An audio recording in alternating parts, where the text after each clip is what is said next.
বাংলাদেশ থেকে আমদানি করা পণ্যের উপর ৩৫% শুল্ক নির্ধারণ করেছেন যুক্তরাষ্ট্রের প্রেসিডেন্ট ডোনাল্ড ট্রাম্প, যা আগামী ১ আগস্ট থেকে কার্যকর হবে।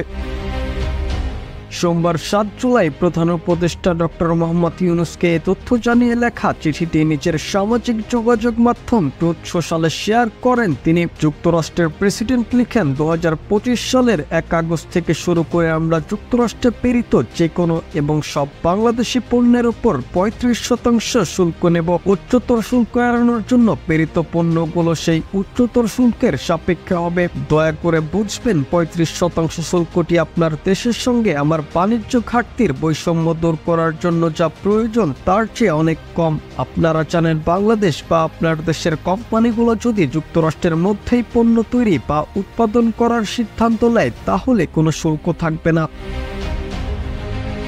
বাংলাদেশ যদি এই শুল্কের বিরুদ্ধে পাল্টা কোনো ব্যবস্থা নেয় তাহলে শুল্ক আরও বাড়ানোর হুমকি দিয়েছেন ট্রাম্প। চিঠিতে তিনি লিখেছেন, যদি কোনো কারণে আপনি মার্কিন পণ্যে শুল্ক বাড়ানোর সিদ্ধান্ত নেন তবে আপনি যে সংখ্যাটি বাড়াতে চান তা আমরা যে ৩৫% শুল্ক নির্ধারণ করেছি সেটির সঙ্গে যুক্ত করা হবে।